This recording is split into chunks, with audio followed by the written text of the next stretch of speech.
सोमवार चलते हैं, लेते आते हैं, कल नहीं मिलेगा। Hello dear students, good evening to all of you my dear friends. जैसा कि हम लोग अपना सिलेबस लेके चल रहे हैं इंग्लिश पोर्शन, जो कि बैंक, डिफेंस और बैंकिंग सेक्टर के लिए है। हम लोगों ने 2 लेक्चर भी अटेंड कर लिया है। उसमें हमने आपको चीज़ें, बेसिक लेवल की चीज़ें लेके हम चल रहे हैं। एक वोकैब सेगमेंट भी हम लेके चल रहे हैं, ग्रामर सेगमेंट भी लेके चल रहे हैं, और जल्दी कुछ दिन पढ़ने के बाद हम लोग नॉन ग्रामेटिकल सेगमेंट भी चालू कर देंगे। तो चीज़ें विधिवत आप लोगों को समझ में आ रही होंगी। फिर भी कोई क्वेरी रह जाती है तो जो नंबर आपकी स्क्रीन पे चल रहा है, आप उसमें चाहे व्हाट्सअप कर सकते हैं या कॉल कर सकते हैं। जो भी चीज़ें दिक्कत आएँ किसी कॉन्सेप्ट को लेके, कोई भी क्वेश्चन आपको अगर कहीं से डाउट रहता है तो आप वहाँ के ज़रिए आप पूछ सकते हैं। या फिर मैंने टेलीग्राम चैनल का लिंक और टेलीग्राम चैनल की इन्फॉर्मेशन भी दे रखी है कि सक्सेस हब 247, वहाँ सर्च करिए और वहाँ से जुड़ जाइए। तो जो भी क्वेश्चन हो वहाँ से भी आप अपने डाउट क्लियर कर सकते हैं। तो हम लोग जैसा कि एक बेसिक चैप्टर पढ़ रहे थे नाउन, और नाउन का हमने शायद 2 लेक्चर भी ले रखा है। तो आइए देखते हैं कि उसमें हम लोगों ने क्या पढ़ा है और अभी क्या हम लोगों को पढ़ना है। तो डियर स्टूडेंट्स, हम लोगों ने पढ़ रखा था जेनेसिस ऑफ नाउन, हम लोगों ने पढ़ लिया था, क्लियर। फिर हम लोगों ने डेफिनेशन ऑफ नाउन भी पढ़ लिया था, और हम लोगों ने the position of a noun in a sentence, इस टर्म को भी सीख लिया था। फंक्शन ऑफ नाउन, कल हम लोगों ने पूरे लेक्चर में यही सीखा था, फंक्शन ऑफ नाउन, जिसको कि हम लोगों ने डिटेल में सीखा था, क्लियर। तो हम लोगों ने कल फंक्शन ऑफ नाउन भी सीख लिया था।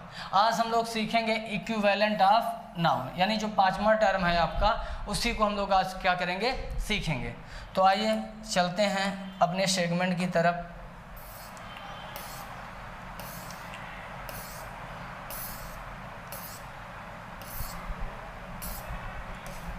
देखिए, हम लोगों को आज सीखना है इक्विवेलेंट ऑफ नाउन। इसके पहले फंक्शन ऑफ नाउन को हमने सिखा रखा था। तो हमने कहा था फंक्शन ऑफ जो नाउन होता है, जो फंक्शन नाउन का होता है, तो मैंने कहा था ये 3 तरीके से काम करेगा। या तो ये सेंटेंस में सब्जेक्ट का काम करेगा, या सेंटेंस में ऑब्जेक्ट का काम करेगा, या फिर कॉम्प्लीमेंट का काम करेगा। और अगर कॉम्प्लीमेंट होगा तो सब्जेक्ट कॉम्प्लीमेंट भी हो सकता है और ऑब्जेक्ट कॉम्प्लीमेंट हो सकता है। ऑब्जेक्ट होगा तो या तो प्रीपोजिशन का ऑब्जेक्ट होगा या फिर ट्रांसिटिव वर्ब का ऑब्जेक्ट होगा, और सब्जेक्ट वो होगा जिसके बारे में सेंटेंस में बात की जा रही होगी। तो इन सारी चीज़ों को हमने डिटेल में कल सीख लिया था। जो बच्चे ना समझ पा रहे हों या ना देखे हों तो पीछे का वीडियो देख लेंगे, सेकेंड पार्ट, तो अच्छे से चीज़ें क्लियर हो जाएंगी। और सारी चीज़ें सीक्वेंस वे में सीखिए, तभी मज़ा आएगा, ठीक है। और मैंने जैसा बताया है कि पेड बैच है, तो बहुत जल्द आज या कल तक में सारे ये जो वीडियो हैं सबके सब प्राइवेट हो जाएंगे। 1-2 दिन और अभी है, बाकी सारी वीडियो क्या हो जाएंगे, प्राइवेट हो जाएंगे। तो जो बच्चे देखना चाहते हैं या हमारा पूरा कोर्स खरीदना चाहते हैं तो मात्र 999 रुपये में ये बैच है, पेड बैच, क्लियर। और ये कैसे आप यहाँ से इस बैच से कैसे जुड़ेंगे, एक नंबर चल रहा होगा, उसी में व्हाट्सअप या कॉल करके सारी इंक्वायरी आप ले सकते हैं, क्लियर। तो आइए स्टार्ट करते हैं आज equivalent of noun. My dear, noun, जैसा कि मैंने कहा था, noun is a naming word, और बहुत सारी डिफिनीशन हमने दे रखी है। और कहा था नामेन लैटिन लैंग्वेज से नामेन शब्द से लिया गया है, जिसका मतलब नेम होता है ना। और इक्विवेलेंट का मतलब समतुल्य होता है। इक्विवेलेंट का क्या मतलब होता है, समतुल्य, समतुल्य बराबर। क्या होता है, समतुल्य बराबर बोल सकते हैं या अनुरूप बोल सकते हैं। तो इक्विवेलेंट ऑफ नाउन, यानी आज वो हम पढ़ने वाले हैं कि नाउन के बराबर क्या क्या है, यानी नाउन के इक्विवेलेंट कौन सी पार्ट्स ऑफ स्पीच है जो नाउन की तरह काम करेगा। थोड़ा ध्यान से समझिएगा। जैसे मैंने कल फंक्शन में पढ़ाया था आपको, मैंने कहा कि नाउन का जो फंक्शन है, किसी भी सेंटेंस में सब्जेक्ट बनेगा, किसी भी सेंटेंस में ऑब्जेक्ट बनेगा, और किसी भी सेंटेंस में कॉम्प्लीमेंट बनेगा। तो अब मैं आपको आज ये पढ़ाने जा रहा हूँ कि और कौन कौन सी पार्ट्स ऑफ स्पीच हैं जो इसी तरीके से फंक्शन करेंगी। ध्यान से समझिएगा, जैसे जैसे नाउन फंक्शन करता है सेंटेंस में, और कौन सी पार्ट्स ऑफ स्पीच होती हैं जो नाउन की तरह फंक्शन करती हैं। तो ध्यान से समझिए। तो वही कह रहा है इक्विवेलेंट ऑफ नाउन, नाउन के इक्विवेलेंट में और कौन कौन सी चीज़ें हैं जो नाउन की तरह काम करेंगी। तो आइए देखते हैं। कह रहा अदर्स, अन्य चीज़ें हैं, हु मतलब जो, वर्क्स मतलब काम करती हैं, एज नाउन, नाउन की तरह, एंड मतलब और, टेक द प्लेस और स्थान लेती हैं, ऑफ नाउन, नाउन का, are called a noun equivalent, उन सारी चीज़ों को नाउन का इक्विवेलेंट या नाउन का समतुल्य कहा जाता है। कहना ये चाह रहा है कि नाउन का इक्विवेलेंट वो चीज़ें होती हैं जो नाउन की तरह काम करती हैं या फिर नाउन के स्थान पे यूज़ होती हैं उन्हें नाउन का समतुल्य या नाउन का इक्विवेलेंट बोला जाता है। अब आइए और थोड़ा देखते हैं नाउन के इक्विवेलेंट क्या क्या हो सकता है, उसके बारे में सोचते हैं। तो नाउन इक्विवेलेंट, जो नाउन का इक्विवेलेंट है कलेक्टिवली मतलब सामूहिक रूप से, as a group of word, शब्दों का ग्रुप भी हो सकता है, जो कन्वे करता है यानी बताता है, दिखाता है, दर्शाता है वन आइडिया, एक विचार को, एंड देयरफॉर, और इसीलिए टेक्स अ सिंगुलर वर्ब, इसीलिए सिंगुलर वर्ब आती है। ठीक है, तो अभी मैं चीज़ों को और फर्दर एक्सप्लेन कर रहा हूँ। देखिए कौन कौन सी चीज़ें हैं जो नाउन के बराबर आ सकती हैं, अच्छे से समझिएगा। थोड़ा एडवांस लेवल की चीज़ें मैं आपको पढ़ा रहा हूँ, बेसिक धीरे धीरे ख़त्म हो रहा है, एडवांस की तरफ हम लोग बढ़ रहे हैं। तो कह रहा है there are 5 types of noun equivalent, यानी यहाँ पर 5 तरीके के इक्विवेलेंट होते हैं नाउन के। क्लियर? क्या क्या कह रहा है? नाउन फ्रेज हो सकता है, नाउन क्लॉज हो सकता है, प्रोनाउन हो सकता है, जीरेंड हो सकता है, इन्फिनिटिव हो सकता है। यानी 5 वो टर्म हैं जो नाउन की जगह आएंगे। या तो नाउन फ्रेज आ सकता है, या तो नाउन क्लॉज आ सकती है, या तो प्रोनाउन आ सकता है, या तो जीरेंड आ सकता है, या तो इन्फिनिटिव आ सकता है। समझ पाए आप? तो आइए वन बाय वन करके थोड़ा डिस्कस करते हैं। पहले आप ये समझिए नाउन फ्रेज और नाउन क्लॉज, ध्यान से समझिए। मैंने कहा नाउन की ही जगह या नाउन की ही तरह नाउन फ्रेज भी आ सकता है, या फिर नाउन क्लॉज भी आ सकता है। ध्यान से समझिए। देखिए मेरा कहने का ये मतलब है कि नाउन अकेले आएगा नाउन तो उसे नाउन वर्ड बोल सकते हैं, एक वर्ड से अधिक हो तो उसे फ्रेज बोलते हैं, और एक वर्ड से अधिक हो और उसमें सब्जेक्ट वर्ब हो तो उसे क्लॉज बोलते हैं। नहीं समझ आया हो तो आइए मैं आपको और डिटेल में बताता हूँ। क्लियर? देखिए समझने की कोशिश करिए, मैं आपको फ्रेज, क्लॉज और वर्ड पहले क्लियर कर दूँ। ठीक है? देखिए जैसे मैंने सेंटेंस लिखा, जैसे मैंने ये कहा आई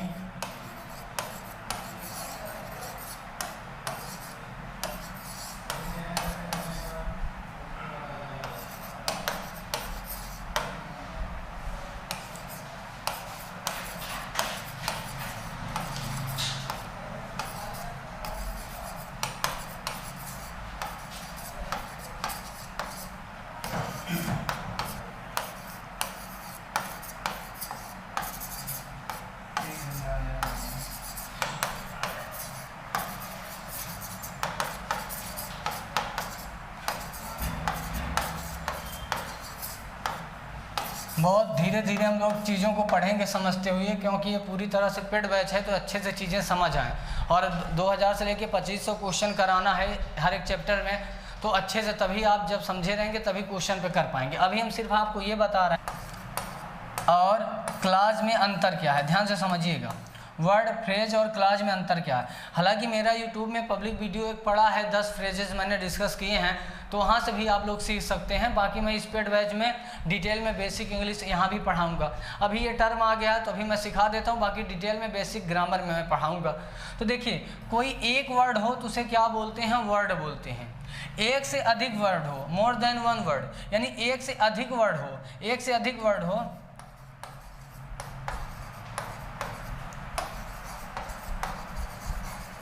मतलब एक वर्ड से अधिक हो तो उसे क्या बोलेंगे? फ्रेज बोलेंगे। एक वर्ड हो, वन वर्ड हो, एक ही वर्ड हो तो उसे क्या बोलेंगे? वर्ड बोल देंगे। और एक वर्ड से अधिक हो लेकिन सब्जेक्ट और वर्ब का कॉम्बिनेशन हो, दोनों हो, तो उसे क्लॉज बोलेंगे। ध्यान से समझिए, फिर से समझिए। एक ही शब्द होगा तो वो वर्ड कहलाएगा। एक शब्द से अधिक होंगे शब्द और सब्जेक्ट वर्ब का कॉम्बिनेशन नहीं होगा तो उसे फ्रेज बोलेंगे। और एक से अधिक शब्द हों और उसमें सब्जेक्ट और वर्ब दोनों हो तो उसे क्लॉज बोलते हैं। ठीक है? कई तरीके के फ्रेज होते हैं, डिटेल में पढ़ाऊंगा बाद में, लेकिन अभी सिर्फ इतना समझिए कि एक वर्ड होगा तो उसे वर्ड बोल देंगे, एक से अधिक वर्ड होगा उसे फ्रेज बोल देंगे, और एक से अधिक वर्ड होगा और सब्जेक्ट वर्ब दोनों होगा तो उसे क्लॉज बोलेंगे। आइए इस सेंटेंस के माध्यम से देखते हैं और हम आपको समझाने का प्रयास करते हैं। देखिए, I bought a gold ring, तो ये रिंग क्या है? नाउन है ना, नाउन है। तो ये गोल्ड क्या है? ये एडजेक्टिव हुआ। कैसी रिंग? गोल्ड की रिंग, तो ये एडजेक्टिव है, लेकिन एक शब्द का है। ध्यान से समझिए, एक शब्द का है, है कि नहीं? एक शब्द का है तो इसे क्या बोलेंगे? वर्ड बोलेंगे। क्या बोलेंगे? वर्ड बोलेंगे। भले ये एडजेक्टिव का काम कर रहा है तो है एडजेक्टिव, लेकिन वर्ड है, ये फ्रेज नहीं है, ठीक है? एक वर्ड है तो वर्ड है। अगला देखिए, आई बॉट अ रिंग, मैंने एक रिंग खरीदी, ये नाउन है। और कैसी रिंग? मेड ऑफ गोल्ड, जो सोने की या गोल्ड की बनी थी। तो ये पूरा का पूरा वर्ड 1 2 3 वर्ड है, एक से अधिक वर्ड है, तो ये क्या कहलाया? फ्रेज कहलाया। क्या कहलाया? फ्रेज कहलाया। ध्यान से समझिएगा। अगला देखिए, आई बॉट अ रिंग, मैंने एक रिंग खरीदी, और ये रिंग कैसी थी? Which is made of gold, जो गोल्ड की बनाई गई थी। तो ये क्या है? क्लॉज है। क्या है? क्लॉज है। कैसे पता चला? इसमें देखिए सब्जेक्ट और वर्ब है, और एक वर्ड से अधिक है, इसलिए मैंने क्लॉज बोला। यहाँ पे एक वर्ड से अधिक था लेकिन सब्जेक्ट वर्ब नहीं था, तो मैंने फ्रेज बोला। और यहाँ पे एक ही वर्ड था तो इसे मैंने वर्ड बोला। अब ये इस नाउन की विशेषता बता रहा है तो ये वर्ड है एडजेक्टिव वर्ड। ये इस नाउन की विशेषता बता रहा है फ्रेज, तो ये एडजेक्टिव फ्रेज है। और इस नाउन की ये पूरी क्लॉज विशेषता बता रही है तो ये एडजेक्टिव क्लॉज है। क्लियर? आई होप समझ आ रहा होगा। आइए क्वेश्चन और करा के मैं और क्लियर कर दूं आपको। और देखिए क्वेश्चन और देख लीजिए, जिससे सारी चीज़ें क्या हो जाएं? क्लियर हो जाएं। जैसे मैंने कहा सी इज प्लेइंग, अच्छे से समझिए, सी इज प्लेइंग देयर। फिर मैंने कहा she is playing in the park. फिर मैंने कहा she is playing where her mother is working. अब अच्छे से समझने की कोशिश करिए। अब बाकी फिर भी ना समझ आया तो 10 वीडियो पढ़ा है फ्रेज का, डिटेल में देख लीजिएगा और अच्छे से समझ आएगा। या फिर आगे मैं पढ़ाऊंगा बेसिक ग्रामर तो भी समझ आएगा। तो देखिए, सी इज प्लेइंग, वह खेल रही है। कहाँ खेल रही है? वहाँ। तो ये एक वर्ड है। वेयर का जो आंसर आता है वो तो एडवर्ब ऑफ प्लेस होता है ना, तो वो कहाँ खेल रही है? वहाँ खेल रही है। तो ये वर्ड क्या कहलाया? एडवर्ब कहलाया। लेकिन एक वर्ड का है इसलिए एडवर्ब वर्ड बोलेंगे, एडवर्ब वर्ड बोलेंगे। दूसरा देखिए, मैंने कुछ नहीं किया, पूरा ये यहाँ तक सेंटेंस क्या है, यहाँ तक पार्ट कॉमन है, यहीं पे मैंने चेंज किया। अब देयर की जगह मैंने इस बार ये लिख दिया इन द पार्क। अभी भी तो वेयर से क्वेश्चन करेंगे कहाँ खेल रही है तो आप कहेंगे इन द पार्क, लेकिन एक वर्ड से अधिक है तो इसलिए फ्रेज बोलेंगे। और एडवर्ब का काम कर रही है तो एडवर्ब फ्रेज बोल देंगे। अगला देखिए, इसी देयर की जगह मैंने एक बार इन द पार्क लगाया और दूसरी बार ये लगा दिया कि where her mother is working, जहाँ पे उसकी मम्मी काम कर रही है। तो यहाँ पे देखिए हर मदर सब्जेक्ट हो गया, इज वर्ब हो गई, सब्जेक्ट और वर्ब है तो ये क्लाज कहलाई। तो यहाँ पे लास्ट वाला सेंटेंस जो था वो क्लाज है, ये वाला जो है इसमें ये फ्रेज है, ये वाला जो है वर्ड है, और तीनों एडवर्ब का काम कर रहे हैं। तो ये एडवर्ब वर्ड हुआ, ये एडवर्ब फ्रेज हुआ, एडवर्ब क्लाज हुई। इसके पीछे वाला जो मैंने एग्जाम्पल दिया था वो एडजेक्टिव वर्ड हुआ, एडजेक्टिव फ्रेज हुआ, एडजेक्टिव क्लाज हुआ। कहने का मेरा मतलब ये है कि एक वर्ड का हो तो उसे आप वर्ड बोलेंगे जो भी काम कर रहा होगा। एडजेक्टिव का काम कर रहा होगा एडजेक्टिव वर्ड, और अगर नाउन का काम कर रहा होगा तो नाउन वर्ड, और अगर कर रहा होगा एडवर्ब का काम तो एडवर्ब वर्ड। एक से अधिक वर्ड हैं, एक से अधिक वर्ड हैं और सब्जेक्ट वर्ब उसमें नहीं है तो आप उसे फ्रेज बोल देंगे। एक से अधिक शब्द हैं लेकिन सब्जेक्ट और वर्ब दोनों है तो उसे क्लाज बोल देंगे। तो मेरे को लगता है अभी काम भर के लिए आपको समझ में आ गया होगा कि वर्ड, फ्रेज और क्लाज में अंतर क्या है। ठीक है, अब हम लोग लौट आते हैं अपने कॉन्सेप्ट पे। देखिए, तो वही मैं कह रहा हूँ कि जहाँ नाउन वर्ड आएगा, जहाँ नाउन वर्ड आएगा, एक वर्ड होगा तो नाउन वर्ड बोलेंगे, वहीं पे नाउन फ्रेज भी आ सकता है, वहीं पे नाउन क्लाज भी आ सकता है।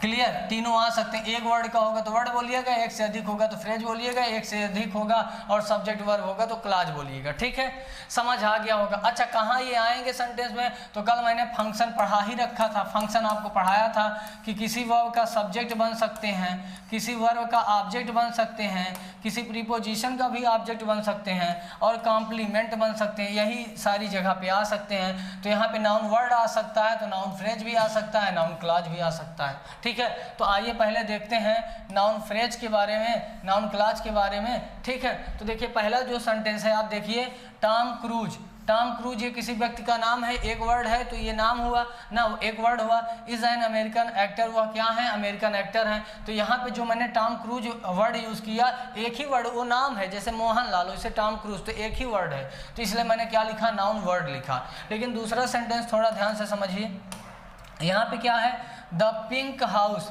तो ये एक वर्ड से अधिक है सब्जेक्ट ही, है नाउन ही, लेकिन यहाँ एक वर्ड था और यहाँ 1 2 3 वर्ड है, तो एक वर्ड से अधिक होता है तो उसे फ्रेज बोलते हैं। तो यहाँ पे ये नाउन फ्रेज है, इज फॉर सेल, तो यहाँ पे ये नाउन फ्रेज है।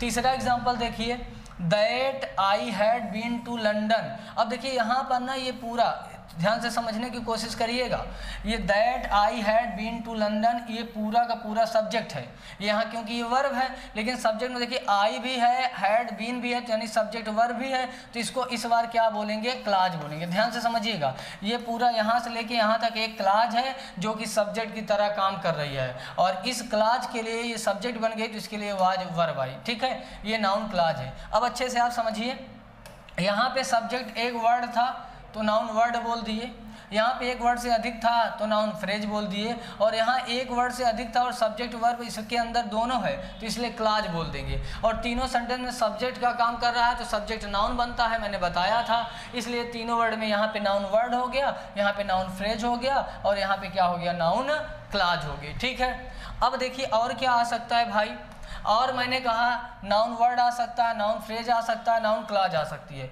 उसके अलावा नाउन की जगह प्रोनाउन भी आ सकता है। आप लोग बचपन में पढ़े होंगे प्रोनाउन, प्रोनाउन का मतलब क्या होता था, प्रो मतलब इंस्टीड ऑफ या इन प्लेस ऑफ, और नाउन मतलब संज्ञा, तो जो नाउन की जगह पे आता है उसी को प्रोनाउन बोलते हैं, जो नाउन की जगह आता है उसको प्रोनाउन बोलते हैं। और प्रोनाउन में सबको पता होगा, he she it they you we, ये सब क्या होते हैं, सब मतलब प्रोनाउन होते हैं। बाकी डिटेल में प्रोनाउन चैप्टर हम पढ़ाएंगे तो और डिस्कस करेंगे, लेकिन इतना तो आप जानते होंगे कि I we you he she it they, इनको नॉर्मली प्रोनाउन बोलते हैं। तो जहाँ जहाँ नाउन आ सकता है वहाँ वहाँ प्रोनाउन भी आ सकता है। तो देखिए, तो यहाँ पे देखिए चौथे सेंटेंस में, तो he is a good singer, वह एक अच्छी सिंगर है, तो यहाँ पे देखिए मैंने प्रोनाउन यूज़ किया। अच्छे से समझने की कोशिश करिए, नाउन फ्रेज भी आ सकता है, नाउन क्लाज भी आ सकता है, प्रोनाउन भी आ सकता है, ही सी इट दे सब प्रोनाउन होते हैं। तो अभी तक मैंने आपको ये बताया कि नाउन वर्ड तो कल ही पढ़ा दिया था कि जो वर्ड होता है तो वो नाउन है।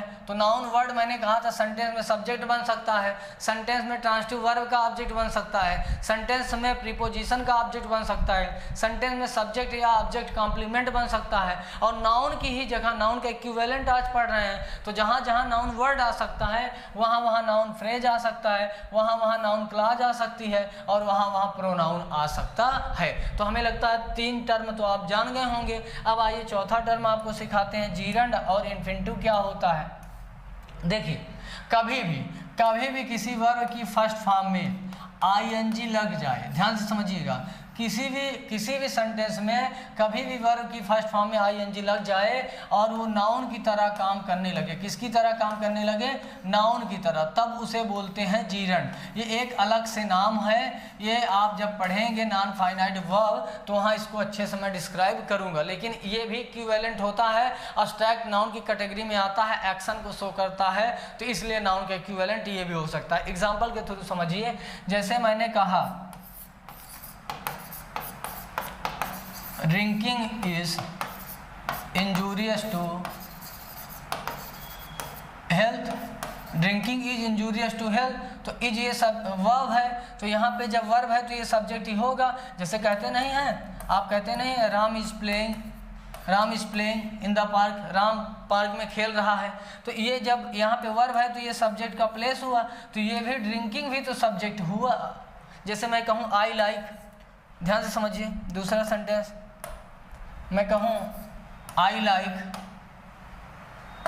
चीज़ों को बहुत बेसिक लेवल से पढ़िए, आई लाइक स्वीट्स, मुझे मिठाइयाँ पसंद हैं या मैं पसंद करता हूँ, और इसी स्वीट की जगह चाहूँ तो आई लाइक सिंगिंग बोल सकता हूँ, सिंगिंग, आई लाइक डांसिंग, कुछ भी बोल सकता हूँ। तो आप देखिए इसी नाउन वर्ड की जगह ये आया कि नहीं आया। तो कभी भी वर्ब की फर्स्ट फॉर्म में आईएनजी लगा दें, जैसे सिंग रहा होगा तो सिंग प्लस आईएनजी, इसके पहले मैंने स्मोकिंग लिखा था, तो स्मोक प्लस ING। तो अगर किसी भी वर्ब की फर्स्ट फॉर्म में ING लगा दें और वो नाउन की तरह काम करने लगे तो उसे क्या बोलते हैं? उसे बोलते हैं जीरंड। क्या बोलते हैं? उसे बोलते हैं जीरंड। अच्छा, वर्ब की फर्स्ट फॉर्म में ING लगाने से तो ये कई तरीके से काम करता है, कई तरीके से काम करता है। ध्यान से समझिए, बहुत डिटेल में मैं आपको समझा रहा हूँ, कोई कन्फ्यूजन ना आए। देखिए, समझने की कोशिश करिए। जैसे मैं कहूँ कि किसी भी वर्ब की फर्स्ट फॉर्म में अगर आप ING लगा देते हैं तो ये पार्ट्स ऑफ स्पीच में 3 पार्ट्स ऑफ स्पीच का काम करेगी। ध्यान से समझिएगा, या तो ये नाउन का काम करेगी, या तो ये नाउन का काम करेगी, या तो ये आपका वर्ब का काम करेगी, या तो ये एडजेक्टिव का काम करेगी। ध्यान से समझिएगा, एडजेक्टिव का। अब 8 पार्ट्स ऑफ स्पीच में से ये 3 पार्ट्स ऑफ स्पीच का काम करेगी, तो आप इसी से आइडिया लगाइए कितना ज़्यादा डिफिकल्ट है इसको समझना। नाउन का भी काम कर सकती है, वर्ब का भी काम कर सकती है, एडजेक्टिव का भी काम कर सकती है। अब एग्जांपल के माध्यम से समझिए। जैसे मैं कहूँ कि I am teaching you English, बोलिए। फिर मैं कहूँ आई सा आ डांसिंग गर्ल। अब मैं बोल रहा हूँ कि स्मोकिंग इज। अच्छे समझिए, कुछ भी डाउट ना रह जाए। मैं 2500-3000 क्वेश्चन कराऊंगा तो बेसिक बहुत अच्छे से समझ आएगा, तभी सारे क्वेश्चन हो पाएंगे, नहीं तो होंगे नहीं। कॉन्सेप्ट बहुत अच्छे से समझने की ज़रूरत है।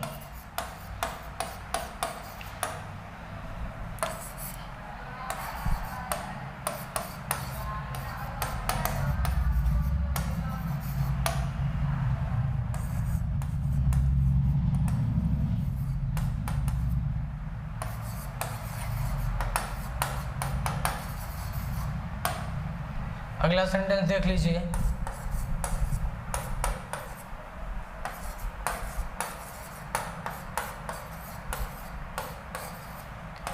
खूब अच्छे से समझिए, कोई भी कंफ्यूजन जिससे ना रह जाए। आपके सामने मैंने कई ढेर सारे सेंटेंस लिखे हैं, 6 सेंटेंस लिखे हैं आपके सामने। कितने सेंटेंस? 6 सेंटेंस। और सब में देखिए, ये टीचिंग है ना, ध्यान से समझिए, ये डांसिंग है ना, ये स्मोकिंग है ना, ये सिंगिंग है ना, ये बिलीविंग है ना, ये आपका सीइंग है ना, ये आपका ड्रिंकिंग है ना। तो आप सबको अच्छे से समझने की कोशिश करिए कि टीच रहा होगा, टीच प्लस ING मैंने जोड़ा, इसी तरह से डांस प्लस ING मैंने जोड़ा, इसी तरीके से स्मोक प्लस ING मैंने जोड़ा, सिंग प्लस ING जोड़ा, बिलीव प्लस ING जोड़ा, सी प्लस ING जोड़ा, ड्रिंक प्लस ING जोड़ा। तो जब किसी भी वर्ब की फर्स्ट फॉर्म में ING आप लगा देते हैं तो सेंटेंस में वो 3 पार्ट्स ऑफ स्पीच का काम करेगी। या तो वो सेंटेंस में नाउन का काम करेगी, या वो वर्ब का काम करेगी, या वो एडजेक्टिव का काम करेगी। अब आप सेंटेंस पढ़ेंगे, वहाँ से समझ आएगा कि एडजेक्टिव का काम कर रही है, कि नाउन का काम कर रही है, कि फिर आपके वर्ब का। ध्यान से समझिए। पहला क्वेश्चन देखिए, I am teaching you English, मैं आपको अंग्रेजी पढ़ा रहा हूँ। तो आप सबको पता है is am are was verb continuous tense में हेल्पिंग वर्ब होती है और उसके बाद ही मेन वर्ब आती है। You are teaching, you are singing, you are dancing, ऐसे बोलते हैं ना। तो एम हेल्पिंग वर्ब है, टीचिंग मेन वर्ब है। तो यहाँ पे ये टीचिंग क्या काम कर रही है? वर्ब का। ध्यान से समझिएगा, क्या काम कर रही है? वर्ब का। यहाँ पे नाउन का काम नहीं कर रही है, यहाँ पे एडजेक्टिव का काम नहीं कर रही है, यहाँ पे मेन वर्ब का काम कर रही है। सबको पता है कि इज एम आर के बाद ING वर्ब आती है, मेन वर्ब जो होती है प्रेजेंट कंटीन्यूअस टेंस में, और वाज वर्ब के साथ ING आती है मेन वर्ब, वो पास्ट कंटीन्यूअस टेंस में। तो यहाँ पे जो वर्ब की चौथी ING फॉर्म लिखी है वो एडजेक्टिव नहीं है, वो नाउन नहीं है, वो वर्ब है। पता कैसे चला? Is am are was verb के बाद जो वर्ब आती है चौथी फॉर्म में, वो क्या होती है? कंटीन्यूअस टेंस की मेन फॉर्म होती है ING। ठीक है, तो ये जो है वर्ब है। दूसरा देखिए, आई सा डांसिंग गर्ल, गर्ल क्या है? नाउन। तो मैं कैसी लड़की को देखा? डांसिंग, नाचती हुई लड़की को देखा। अच्छा, अगर आपको नहीं समझ आ रहा तो डांसिंग की जगह आप ब्यूटीफुल लिख लीजिए। तो आई सा ब्यूटीफुल गर्ल, आई सा अ करेजियस गर्ल, तो यहाँ ब्यूटीफुल रखेंगे तो आपको समझ आ जाएगा कि ब्यूटीफुल गर्ल की विशेषता बता रहा है। जो वर्ड नाउन प्रोनाउन की विशेषता बताते हैं या मॉडिफाई नाउन प्रोनाउन को करते हैं उन्हें एडजेक्टिव बोलते हैं। तो अगर यहाँ पे ब्यूटीफुल गर्ल लिख लेते तो सुंदर लड़की को देखा, उसी की जगह मैंने डांसिंग लिख दिया तो डांसिंग नाचती हुई लड़की को देखा। तो ओवरऑल ये विशेषता ही तो इस नाउन की बता रहा है। तो यहाँ पे ये जब विशेषता बता रहा है किसी नाउन क्या, ये कौन सी फॉर्म, ये वर्ब की चौथी फॉर्म, तो वो फिर वर्ब थोड़ी होगी, वो फिर नाउन थोड़ी होगा, वो एडजेक्टिव होगा। तो ये डांसिंग जो यहाँ पे यूज हुई है वर्ब की चौथी फॉर्म, ये एडजेक्टिव होगी। ध्यान से समझिए, ये क्या है, एडजेक्टिव है, जिसे आप प्रेजेंट पार्टिसिपल बोलते हो। नॉन फाइनाइट पढ़ाऊंगा तो ये सारी चीज़ें और डिटेल में पढ़ाऊंगा, लेकिन अभी छोटी छोटी चीज़ें जानते रहिए। तीसरा, अब ध्यान से समझ आ गया, एडजेक्टिव तब बोलिएगा जब किसी नाउन प्रोनाउन की विशेषता बताएगा। वर्ब तब बोलिएगा जब is am are was verb के बाद तुरंत चौथी फॉर्म लिखी होगी, तब उसे मेन वर्ब बोलेंगे। आपको मैंने बताया वर्ब में प्लस आईएनजी लगाने से वो एडजेक्टिव भी बनता है, वो वर्ब भी बनता है, वो नाउन भी बनता है। एडजेक्टिव तब बोलिएगा जब किसी नाउन प्रोनाउन की विशेषता बता रहा हो, जैसे इसमें डांसिंग गर्ल, जैसे रनिंग टाइगर, किसी नाउन प्रोनाउन की डेवलपिंग कंट्री, किसी नाउन प्रोनाउन की विशेषता बताएगी वर्ब की चौथी फॉर्म, तो उसे क्या बोलेंगे, उसे एडजेक्टिव बोलेंगे। Is am are was verb के बाद आईएनजी लिखी होगी चौथी फॉर्म की वर्ब, तो उसे वर्ब बोलेंगे। ठीक है, अब हमने वर्ब भी जान गया कि वर्ब कब बोलेंगे, एडजेक्टिव भी जान गया कि एडजेक्टिव कब बोलेंगे। अब बचा मुद्दा किसका, नाउन का। तो अगर आपको पता हो कि नाउन कहाँ कहाँ आता है, तो जहाँ जहाँ नाउन आता है वहाँ वहाँ अगर वर्ब की चौथी फॉर्म लिखी है तो वो क्या कहलाएगी, नाउन कहलाएगी, या इसी को एक और नाम बोलते हैं जीरण। ध्यान से समझिए, अगर वर्ब की, ध्यान से समझिए, अगर वर्ब की फर्स्ट फॉर्म में आईएनजी लगा दें और वो एडजेक्टिव का भी काम करती है, वर्ब का भी काम करती है, नाउन का भी काम करती है। वर्ब की चौथी फॉर्म जब अगर कभी भी नाउन का काम करने लगे तो उसे एक और नाम दे दिया जाता है और वो नाम है जीरण। क्या है, जीरण। ठीक है, तो जीरण भी एक तरीके का नाउन है जो कि एब्स्ट्रैक्ट नाउन के कैटेगरी में जाता है, जो कि वर्ब से जो नाउन बनता है उसे जीरण बोलते हैं। अब आप सबको पता है कि जो नाउन होता है वो सेंटेंस में सब्जेक्ट बन सकता है, वो सेंटेंस में ऑब्जेक्ट बन सकता है, और ऑब्जेक्ट मैंने कल बताया था प्रीपोजिशन का भी ऑब्जेक्ट हो सकता है, ट्रांजिटिव वर्ब का भी ऑब्जेक्ट हो सकता है, और कॉम्प्लीमेंट बन सकता है। कॉम्प्लीमेंट मैंने बताया था is am are was verb अगर अकेले मेन वर्ब का काम करने लगे तो कॉम्प्लीमेंट उसके बाद आएगा। अब आइए, तो इस सेंटेंस में जो था ये वर्ब की चौथी फॉर्म एडजेक्टिव थी, पार्टिसिपल जिसे बोलते हैं। इस वर्ब में मेन वर्ब थी।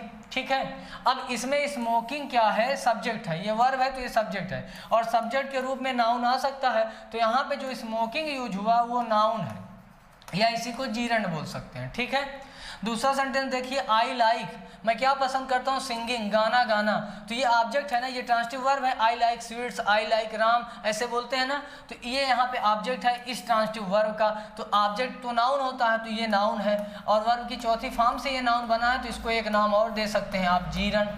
क्या दे सकते हैं, जीरण। तीसरा देखिए, seeing is believing, seeing is believing मतलब देखना है, विश्वास करना है, तो सी प्लस आई एन जी से बना, तो ये सब्जेक्ट है जीरण। और यहाँ पे इज के बाद आया है, तो is am are was verb जब अकेले आती हैं तो उन्हीं को लिंकिंग वर्ब या मेन वर्ब बोलते हैं, कल पढ़ाया था। तो इनके बाद इनका कॉम्प्लीमेंट आता है, कॉम्प्लीमेंट नाउन या एडजेक्टिव होता है, तो ये believe plus I N G, ये नाउन जीरण बना, तो ये बिलीविंग क्या है, यहाँ पे जीरण है। ठीक है, सीइंग भी जीरण है। अगला, ही इज एडिक्टेड, एडिक्टेड मतलब लती होना किसी चीज़ का, तो वो एडिक्टेड है। टू ये प्रीपोजिशन है, और प्रीपोजिशन के बाद जो आता है नाउन आता है, कल पढ़ा था ना, प्रीपोजिशन के बाद जो नाउन आता है उसे इनडायरेक्ट ऑब्जेक्ट बोलते हैं। तो ये ड्रिंक प्लस आईएनजी ये नाउन है जिसे आप जीरण बोलेंगे। अब ध्यान से समझ लीजिए एक बार फिर से, मुझे पता है कि डाउट हो रहा होगा, लेकिन ये सारी चीज़ें बाबू बहुत टेक्निकल चीज़ें हैं, बहुत क्रूशियल चीज़ें हैं, बिना इनको अच्छे से समझे आप आगे नहीं बढ़ पाएंगे। इसीलिए मैं बहुत सारी चीज़ें अलग से आपको पढ़ा रहा हूँ जो कि किताबें नहीं बोलती, नॉर्मल टीचर भी इतना डिटेल में आपको कोई चैप्टर नहीं पढ़ाते। मेरे से एक चैप्टर कंप्लीटली पढ़ लीजिए, उसके बाद आपको आइडिया लग जाएगा कि मेरे में कुछ दम है कि नहीं, मैं कुछ हट के आपको पढ़ा पा रहा हूँ कि नहीं। टैली कर सकते हैं, कंपैरिजन कर सकते हैं, कंपेयर कर सकते हैं, कुछ भी कर लीजिएगा। कंटेंट में इतना दम है, क्वालिटी इतनी ज़बरदस्त मिलने वाली है, लेकिन उसके लिए कंप्लीट कोई ना कोई चैप्टर देखना पड़ेगा। अब अच्छे से फिर से समझ लीजिए, कभी भी वर्ब की फर्स्ट फॉर्म में आईएनजी लगा दें तो पूरी इंग्लिश में 3 पार्ट्स ऑफ स्पीच का काम करेगी। या तो वो एडजेक्टिव बनेगी, या तो वो मेन वर्ब बनेगी, या तो फिर वो नाउन बनेगा। अब ध्यान से समझिए, एडजेक्टिव तब बोलेंगे जब किसी नाउन प्रोनाउन की विशेषता बताएगा, और वर्ब तब बोलेंगे जब is am are was verb के तुरंत बाद चौथी फॉर्म में वर्ब लिखी होगी तो कॉन्टिन्यूअस की मेन वर्ब होगी।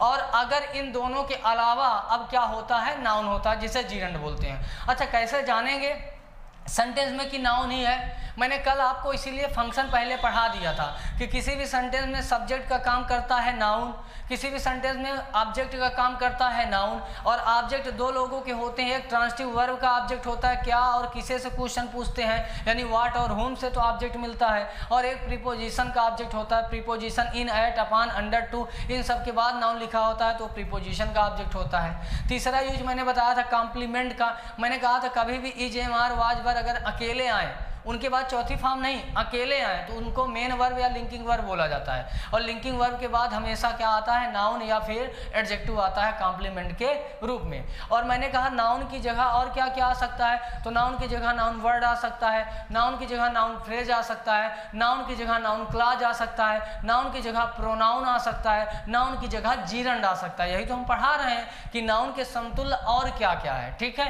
तो अभी मैं आपको जो सिखा रहा हूँ, जीरंड बता रहा हूँ कि नाउन का इक्विवेलेंट जीरंड भी है।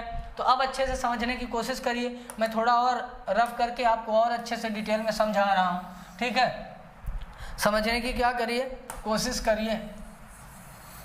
मिट का है ना रहा भाई, अच्छे से समझने की कोशिश करिए जिससे कोई डाउट ना रह जाए। ठीक है, अब ये चारों सेंटेंस को फिर से देखिए। यहाँ पे ये इज वर्ब थी तो इसके पहले जो लिखा ये सब्जेक्ट होगा, और सब्जेक्ट के रूप में नाउन प्रोनाउन आता है या नाउन के इक्विवेलेंट आता है। तो यहाँ पे smoke plus ING, smoke plus ING से बना तो ये एडजेक्टिव और आपका वर्ब और नाउन 3 में से कोई एक होगा, लेकिन सब्जेक्ट के रूप में तो नाउन आता है इसलिए नाउन है, यह जीरंड है। दूसरा आई लाइक, मैं क्या पसंद करता हूं, तो व्हाट या होम से जो आंसर आता है ऑब्जेक्ट होता है। ऑब्जेक्ट रूप में नाउन आएगा या नाउन फ्रेज आएगा या नाउन क्लॉज आएगी या फिर जीरंड होगा। तो सिंग प्लस आईएनजी से बना ये जीरंड, जिसे आप नाउन भी बोल सकते हैं। तो यहाँ पे जीरंड है या सब्जेक्ट, यहाँ पे जीरंड है या वर्ब का ऑब्जेक्ट, ट्रांजिटिव वर्ब का ऑब्जेक्ट। और यहाँ कह रहा है सीइंग इज बिलीविंग, देखना ही विश्वास करना है। कभी भी is am are was verb अकेले, ध्यान से समझिए, फिर से समझ लीजिए, is am are was verb, ध्यान से सुन लीजिए और नोट्स बनाते चलिएगा। Is am are was verb, अगर ये किसी सेंटेंस में ये अकेले आ जाए, क्या आ जाए, अकेले, मतलब इनके बाद कोई वर्ब ना लिखी हो। जैसे मैंने कहा था ही इज इल, वह बीमार है, या फिर मैंने कहा राम इज अ टीचर।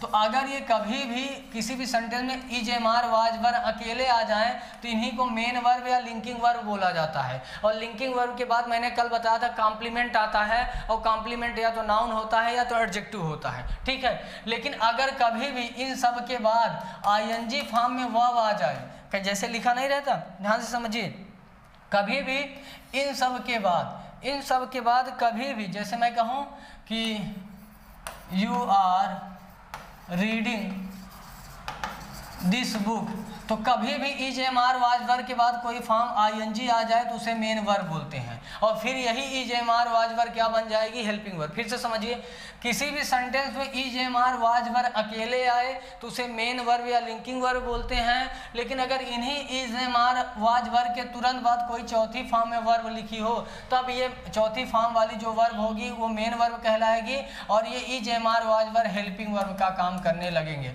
यानी is am are was verb helping verb भी बनती है, मेन वर्ब भी बनती है। डिटेल में हम लोग वर्ब चैप्टर में पढ़ेंगे। किसी भी वर्ब की कितनी फॉर्म होती है, किसी भी वर्ब की 5 फॉर्म होती है, बचपन से आप लोग जानते हैं। जैसे पहली फॉर्म गो हो गई, दूसरी फॉर्म वेंट हो गई, तीसरी फॉर्म आपका गॉन हो गई, चौथी फॉर्म गोइंग हो गई, और पांचवी फॉर्म में यस या ईएस लग जाता है यानी गोज। जैसे play, played, played, playing, plays होता है ना, जैसे go, went, gone, going, goes. तो किसी वर्ब की 5 फॉर्म होती है। तो वही मैं कह रहा था कि is am are was verb के बाद अगर चौथी फॉर्म लिखी हो तो ये चौथी फॉर्म वहाँ पे मेन वर्ब का काम करेगी, is am are was verb helping verb का काम करने लगेंगी। लेकिन अगर is am are was verb अकेले सेंटेंस में आए तो उन्हें लिंकिंग वर्ब बोलते हैं या मेन वर्ब बोलते हैं। तो यहाँ इज एम आर अकेले आई है तो ये लिंकिंग वर्ब है, और लिंकिंग वर्ब के बाद नाउन आता है तो नाउन जीरंड के रूप में लिखा गया है। ठीक है, अगला देखिए, he is addicted to drinking. तो टू प्रीपोजिशन है और प्रीपोजिशन के बाद नाउन आता है। कल मैंने एक सेंटेंस बोला था, आई बॉट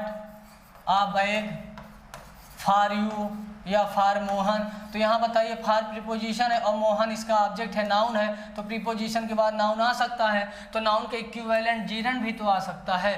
तो मेरे को लगता है मेरे भाई अब आप लोग समझ गए होंगे कि किसी भी सेंटेंस में वर्ब की फर्स्ट फॉर्म में, ध्यान से समझिए, नोट्स बनाते चलिएगा। और हाँ, दूसरी बात ये कि बहुत सारे बच्चे हैं जो मैं पीडीएफ प्रोवाइड कर रहा हूँ तो उसको तुरंत जाके फोटोकॉपी निकलवाते हैं, तो अभी ना निकलवाइए, नहीं तो काफ़ी पैसा आपका वेस्ट हो जाएगा।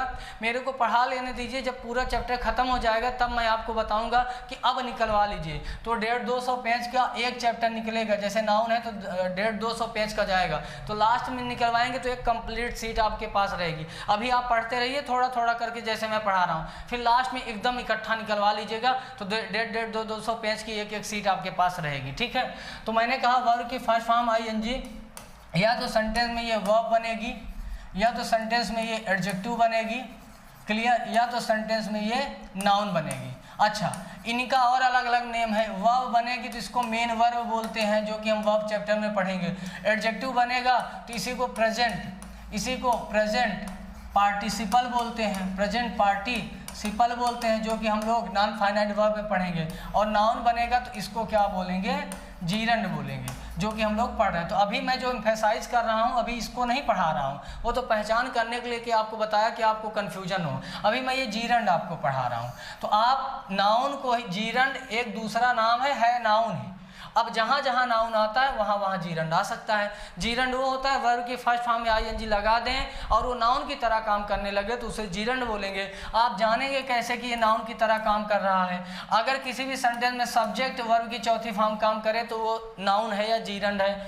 ऑब्जेक्ट का काम करे, ट्रांसिटिव वर्ब के बाद लिखी हो, या फिर आप बोल सकते हैं कि प्रीपोजिशन के बाद लिखा हो तो उसे क्या बोलते हैं, जीरंड बोलते हैं। इसीलिए कुछ लोग रटवाते हैं कि प्रीपोजिशन के बाद हमेशा चौथी फॉर्म आती है, तो चौथी फॉर्म वर्ब थोड़ी होती है, वो जीरंड होता है, क्योंकि प्रीपोजिशन के बाद नाउन के अलावा कुछ आ ही नहीं सकता। वर्ब की चौथी फॉर्म भी नाउन का काम करती है, इसलिए जीरंड आता है। ठीक है, और तीसरा कॉम्प्लीमेंट, कभी भी is am are was verb अकेले आए तो उनके बाद जीरंड आ सकता है। तो ये 4 प्लेसेस थे जहाँ जीरंड आ सकता है। तो अभी तक हम लोगों ने ये सीखा नाउन वर्ड की जगह क्या क्या आ सकता है। नाउन वर्ड की जगह नाउन फ्रेज आ सकता है, नाउन वर्ड की जगह नाउन क्लॉज आ सकता है, नाउन वर्ड की जगह प्रोनाउन आ सकता है, और नाउन वर्ड की जगह जीरंड आ सकता है। इतनी चीज़ें सीखे हैं हम लोगों ने। अभी एक बचा है इन्फिनिटिव, उसको भी सीख लेते हैं। अब देखिए इन्फिनिटिव क्या होता है। इन्फिनिटिव भी ये नॉन फाइनाइट वर्ब है। इन्फिनिटिव, ध्यान से समझिए, थोड़े टर्म बहुत स्टैंडर्ड लेवल के। इन्फिनिटिव क्या होता है, कभी भी 2 + V1 लिखा हो तो क्या होता है, इन्फिनिटिव। फिर से समझिए, 2 + V1 यानी वर्ब की फर्स्ट फॉर्म के पहले 2 लगा हो तो उसको क्या बोलते हैं, इन्फिनिटिव बोलते हैं। ध्यान से समझिएगा, 2 जो होता है ना, ये 2 तरीके से काम करता है। एक ये प्रीपोजिशन का भी काम करता है, प्रीपोजिशन, और जब ये प्रीपोजिशन बनेगा तो इसके बाद जो वर्ब होती है वो चौथी फॉर्म में आएगी। और दूसरा ये पार्टिकल का भी काम करता है, पार्टिसिपल नहीं, पार्टिकल मतलब एक अंश की तरह। आगे मैं डिटेल में बताऊंगा। तो जो ये 2 + V1 होता है इसी को इन्फिनिटिव बोलते हैं। क्या बोलते हैं, इन्फिनिटिव बोलते हैं। अब इन्फिनिटिव भी नाउन की तरह काम करता है कुछ केसेस में। जैसे मैं कहूँ, अभी लिखा था ना smoking is injurious to health, उसको ऐसे भी लिख सकता हूँ, उसको ऐसे भी लिखा जा सकता है, to smoke is injurious to health. Same meaning इसकी भी क्या है, वही है। या फिर मैं ऐसे भी बोल सकते हैं, आई आई लाइक टू डांस, मैं नाचना पसंद करता हूँ। तो आप देखिए यही तो अभी जीरन का मैंने एग्जांपल दिया था कि यहाँ पे स्मोकिंग लिख दें तो भी सही हो जाएगा और टू स्मोक लिख दें तो भी सही हो जाएगा। आई लाइक डांसिंग अभी लिखा था ना, और अब टू डांस लिख रहा हूँ, तो इसका ये मतलब है 2 + V1 इन्फिनिटिव आप जिसे बोलते हैं वो भी कुछ केसेस में नाउन की तरह काम करता है, यानी जीरन की तरह काम करता है। हर जगह नहीं काम करेगा, अभी मैं बताऊंगा कि प्रीपोजिशन के बाद कभी ये इन्फिनिटिव का यूज नहीं होता, जीरन का ही होता है। लेकिन 2-3 जगह आपका ये भी नाउन की तरह काम करता है। वो है सब्जेक्ट बनेगा किसी सेंटेंस में तो भी इन्फिनिटिव सब्जेक्ट का या नाउन का काम करेगा, और ट्रांजिटिव वर्ब के बाद आएगा तो भी वो क्या काम करेगा, ऑब्जेक्ट का। जैसे लाइक से अगर पूछें व्हाट या whom, तो क्या पसंद करता है, टू डांस, नाचना, तो ये ऑब्जेक्ट है। तो आप अब समझ गए होंगे, आप समझ गए होंगे जो मैं समझाना चाह रहा हूँ कि हम लोग पढ़ रहे हैं नाउन इक्विवेलेंट।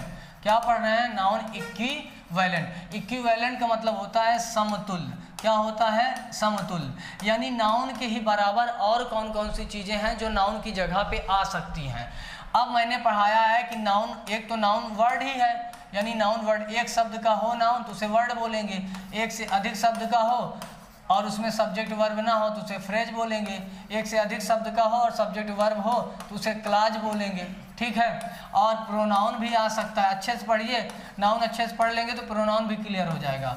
और प्रोनाउन के इसकी जगह जीरंड भी आ सकता है, जीरंड जो कि वर्ब की फर्स्ट फॉर्म में आईएनजी लगाने से बनता है। और इन्फिनिटिव भी आ सकता है, इन्फिनिटिव जो 2 + V1 से बनता है। तो आप देखिए नाउन का इक्विवेलेंट कितना ज़्यादा है, इसीलिए बहुत ज़्यादा इंपॉर्टेंट है, ध्यान से समझिएगा।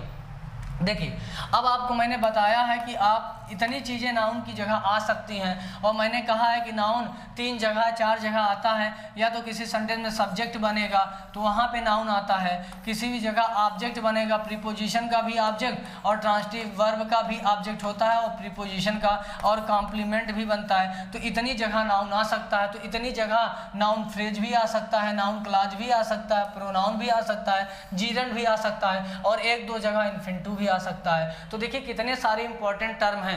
इसको मैं डिटेल में पढ़ाऊंगा प्रोनाउन चैप्टर में, इसको मैं डिटेल में पढ़ाऊंगा वर्ब में, इसको भी डिटेल में पढ़ाऊंगा वर्ब में, लेकिन इसका फंक्शन तो देखिए इसी तरीके से कर रहा है। तो कहीं ना कहीं इसका भी तो अंश है। आगे चल के लोग कहेंगे कि ये वर्बल नाउन है, ये वर्बल नाउन का काम करता है, तो कैसे आप जानेंगे। तो बेसिक नीड है ना हर चीज़ को जानने की। तो मैं समझता हूँ कि आपको समझ में आ गया होगा। अब आइए एग्जाम्पल पे चलते हैं जहाँ हम लोग छोड़ के आए हैं, अच्छे से और समझ लीजिए। तो आपने देखा कि पहले सेंटेंस में हमने नाउन वर्ड को यूज़ किया, दूसरे सेंटेंस में हमने नाउन फ्रेज को यूज़ किया, तीसरे वर्ड में हमने नाउन क्लाज को यूज़ किया। यहाँ पे एक वर्ड था तो इसलिए नाउन वर्ड बोला, यहाँ पे एक से अधिक वर्ड था इसलिए नाउन फ्रेज बोला, और यहाँ पे सब्जेक्ट और वर्ब दोनों का कॉम्बिनेशन है, एक वर्ड से अधिक है इसलिए नाउन क्लाज बोला। और नाउन ही क्यों बोला, क्योंकि सब्जेक्ट नाउन काम करता है इसलिए noun word, noun phrase, noun clause बोला।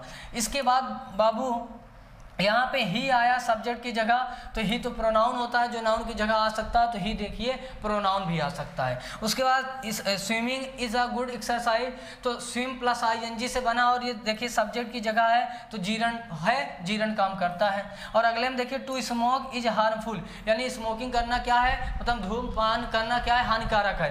तो ये वर्ब है, ये सब्जेक्ट है, तो इन्फिनिटिव भी सब्जेक्ट का काम कर सकता है। तो अब आप बहुत अच्छे से समझ गए होंगे कि 5 इक्विवेलेंट होते हैं। नाउन को या किसी भी चैप्टर को एकदम जड़ से पढ़िए, कुछ भी, यानी जड़ ही उखाड़ दीजिए, पेड़ ऑटोमेटिक गिर जाएगा। तो एकदम जड़ से चीज़ों को पढ़ने के लिए टाइम देना पड़ता है, डिटेल में पढ़ना पड़ता है। तो ये 5 वो स्थान हैं जहाँ पे नाउन के इक्विवेलेंट आ सकते हैं। 5 स्थान कौन कौन से हैं, ये कल मैंने फंक्शन में पढ़ाया था। नाउन की जगह और कौन कौन सी चीज़ें आ सकती हैं वो नाउन इक्विवेलेंट में आज मैंने पढ़ाया। वो है noun word, noun phrase, noun clause, pronoun, gerund और इन्फिनिटिव। जीरंड क्या होता है, वर्ब की फर्स्ट फॉर्म में आईएनजी लगा दें, सब्जेक्ट का काम करने लगे तो जीरंड कहलाएगा, या ऑब्जेक्ट का काम करे जीरंड कहलाएगा, या कॉम्प्लीमेंट का काम करे जीरंड कहलाएगा। इन्फिनिटिव क्या होता है, 2 + V1 को बोलते हैं इन्फिनिटिव। आइए और ढेर सारी एक्सरसाइज करते हैं, ढेर सारी एक्सरसाइज। इस बैच को जो बच्चे कर लेंगे कंप्लीट, उनकी नैया पार हो जाएगी। और जो बच्चे छोड़ रहे हैं ना, इतना कम फीस है 999 रुपये, मैं बार बार बोल रहा हूँ, इतनी कम फीस है। आगे से जब आएंगे तो यही फीस बम्पर हाई होगी, क्योंकि 17,000 फीस यही इसी चीज़ की मैं फीस लेता हूँ, 17,000 ऑफलाइन में। अब कोरोना की वजह से ऑफलाइन क्लासेस चल नहीं पा रही, नहीं तो मैं ऑनलाइन तो पढ़ाता ही ना, तो इतना कम फीस ले रहा हूँ। सोचिए वोकैब की फ़ीस मेरी 4500 रुपये सिर्फ वोकैब की है, इसी से आइडिया लगा सकते हैं। तो बहुत कम फीस है, बहुत मिनिमम चार्ज है, वोकैब की भी फीस मैंने नहीं रखी है। तो इतने कम फीस में चाहें तो आप बहुत अच्छा ज्ञान अर्जित कर सकते हैं। बाकी 999 रुपये हमारे हिसाब से बहुत ज़्यादा चार्ज नहीं है, फिर भी आपकी मर्जी। और जल्दी से जल्दी पेड बैच को ज्वाइन कर लीजिए, क्योंकि 1-2 दिन के बाद सारी वीडियो प्राइवेट हो जाएंगी और फिर आप कुछ कर नहीं पाएंगे और फिर बहुत प्रॉब्लम आपको होगी। और ये इतने पैसे में मैं आपको बहुत डिटेल में पढ़ाने वाला हूँ चीज़ें, वोकैब भी सिखा रहा हूँ, याद भी करा रहा हूँ, नॉन ग्रामेटिकल भी पढ़ाऊँगा। तो आइए अब देखते हैं। तो अब आप एग्जाम्पल और देख लेते हैं। ये तो हम समझ गए कि नाउन फ्रेज क्या होता है, अब एग्जाम्पल ज़्यादा देखते हैं। देखिए a woman in the window, तो यहाँ देखिए एक वर्ड से अधिक है, तो ये नाउन वर्ड नहीं नाउन फ्रेज है। और फ्रेज एज अ सब्जेक्ट का काम कर रहा है, क्योंकि शुड फॉर हेल्प, तो ये साउटेड फॉर हेल्प, तो साउटेड ये वर्ब है, तो ये वर्ब है, तो ये सब्जेक्ट होगा। एक वर्ड का होता तो नाउन वर्ड बोल देते, एक से अधिक वर्ड का है तो इसलिए फ्रेज बोलेंगे। फिर देखिए I love your younger sister, तो योर एक वर्ड हुआ, यंगर एक वर्ड हुआ, सिस्टर एक वर्ड से अधिक है इसलिए फ्रेज बोलेंगे। और लव किसे, योर यंगर सिस्टर, तो ये ऑब्जेक्ट है, तो phrase as a object of transitive verb. तो पहले सेंटेंस में सब्जेक्ट है किसका, वर्ब का, दूसरे सेंटेंस में सब्जेक्ट ऑब्जेक्ट है किसका, ट्रांजिटिव वर्ब का।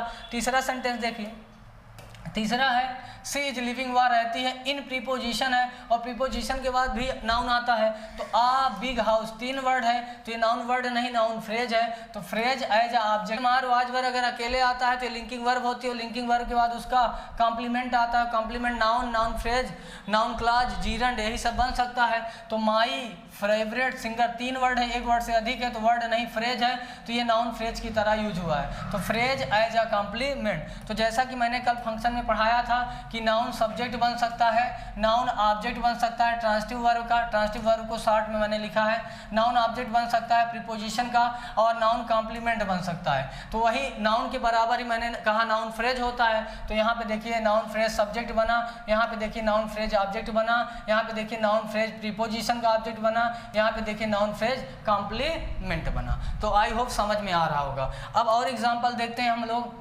नाउन क्लॉज का। हमने अभी नाउन फ्रेज को देख लिया, अब नाउन क्लॉज का एग्जांपल और देख लेते हैं। क्लियर, व्हाट यू वांट, अब ध्यान से समझिए, यू सब्जेक्ट हो गया, वांट वर्ब होगी, और मैंने कहा था जब सब्जेक्ट और वर्ब हो जाता है तो उसे क्या बोलते हैं, क्लॉज। ध्यान से समझिए, एक वर्ड से अधिक होगा तो उसे क्या बोलोगे आप, फ्रेज बोलोगे, ठीक है। एक वर्ड से अधिक होगा तो फ्रेज बोलोगे, लेकिन फ्रेज में कभी भी सब्जेक्ट और वर्ब एक साथ नहीं आएगा। लेकिन अगर एक वर्ड से अधिक है और उसमें सब्जेक्ट वर्ब है तो उसे क्या बोलेंगे, उसे क्लॉज बोलेंगे। यही अंतर है फ्रेज और क्लॉज में। तो यहाँ देखिए यू सब्जेक्ट हो गया, वांट वर्ब हो गई, तो ये पूरी क्लॉज, व्हाट यू वांट ये पूरी क्लॉज हो गई जो कि कंजक्शन से जुड़ी हुई है, और ये पूरी क्लॉज सब्जेक्ट की जगह काम करे, क्योंकि इज तो यहाँ पे वर्ब है तो ये सब्जेक्ट का काम कर रही है। तो क्लॉज एज अ सब्जेक्ट। दूसरा देखिए I know, know transitive verb है। अब क्या जानता हूँ, व्हाट ही सेड जो उसने कहा था, तो ही सब्जेक्ट हो गया, सेड वर्ब हो गई, तो ये भी पूरी की पूरी क्या बन गई, कंजक्शन के साथ एक क्लॉज। तो यहाँ ट्रांजिटिव वर्ब का क्या है, ऑब्जेक्ट है। अगला she was angry, at preposition है, और प्रीपोजिशन के बाद व्हाट यू सब्जेक्ट हुआ, डिड वर्ब हुई, do does did main verb का भी तो काम करती हैं, तो ये मेन वर्ब हो गई। तो आप देखिए ये पूरा का पूरा क्लॉज हो गया, लेकिन इसमें प्रीपोजिशन का है। अब अगला देखिए लाइफ इज यहाँ पे अकेले आया है, इज यहाँ पे इज अननोन था, यहाँ पे क्या है, अननोन था, यहाँ वर्ब थी, मतलब यहाँ पे आपका लिंकिंग वर्ब की तरह नहीं काम कर रहा था, नॉर्मली काम कर, लेकिन यहाँ पे देखिए लाइफ इज जीवन है, व्हाट वी मेक इट जैसा हम इसे बनाते हैं, तो ये लिंकिंग वर्ब हो गई, और यहाँ सब्जेक्ट और मेक वर्ब हो गई। तो इसका देखिए क्या है, कॉम्प्लीमेंट है। तो अभी मैंने बताया था, कल बताया था ना, सब्जेक्ट बन सकता है, ट्रांजिटिव वर्ब का ऑब्जेक्ट बन सकता है, प्रीपोजिशन का ऑब्जेक्ट बन सकता है, कॉम्प्लीमेंट बन सकता है, और अगर नाउन वर्ड ये सब काम कर सकता है तो नाउन फ्रेज भी कर सकता है, यहाँ मैंने सिखाया। फिर नाउन क्लॉज भी कर सकता है, यहाँ मैंने कराया। तो पहले में नाउन क्लॉज जो है सब्जेक्ट का काम कर रही है वर्ब का, दूसरे में नाउन क्लॉज जो है वो ऑब्जेक्ट का काम कर रही है ट्रांजिटिव वर्ब का, तीसरे में नाउन क्लॉज जो है वो ऐड प्रीपोजिशन का काम कर रही है, ऑब्जेक्ट का काम कर रही है, और इसमें इज लिंकिंग वर्ब के कॉम्प्लीमेंट का काम कर रही है। तो सब लिखा भी है। तो हम लोगों ने एग्जाम्पल किसका किसका देख लिया, एक एक का तो पहले देख लिया था, अब 4-5 एग्जाम्पल दे रहा हूँ जिससे और अच्छे से समझ आए। तो हम लोगों ने फ्रेज को देख लिया, हम लोगों ने क्लास को देख लिया। अब आइए प्रोनाउन वाले एग्जाम्पल को देखते हैं माय डियर। Clear, pronoun. अब प्रोनाउन भी सब्जेक्ट बन सकता है, ऑब्जेक्ट बन सकता है, कॉम्प्लीमेंट बन सकता है। तो सी लिखा है तो ही, सी, इट, दे, ये सब प्रोनाउन है। तो ये लाइक्स वर्ब है तो वर्ब का ये सब्जेक्ट है, तो pronoun as a subject of a verb. दूसरा देखिए राम लव्स, लव्स वर्ब है, हर मतलब उसको, तो हर ये मतलब प्रोनाउन है, तो pronoun as a object of transitive verb. तीसरा Raman and Raj believe, believe in preposition है, और प्रीपोजिशन के बाद देखिए ऑब्जेक्ट आया हिम, तो pronoun as a prepositional object. अगला देखिए इट इज़ ही, तो is am are was verb अकेले आया है, तो देखिए उसका कॉम्प्लीमेंट ही प्रोनाउन आया है। तो आप जैसे जैसे यूज जानते थे, तो पहले में सब्जेक्ट बन सकता है तो प्रोनाउन भी सब्जेक्ट बन सकता है, ट्रांसिटिव वर्ब का प्रोनाउन भी ऑब्जेक्ट बन सकता है, प्रीपोजिशन के बाद भी प्रोनाउन ऑब्जेक्ट का काम कर सकता है, और कॉम्प्लीमेंट का भी काम प्रोनाउन कर सकता है। तो समझ में बात आ गई। तो आपने देखा कि नाउन का जो इक्विवेलेंट नाउन फ्रेज जहाँ आएगा, नाउन क्लास जहाँ आएगी, वहीं प्रोनाउन भी आ सकता है।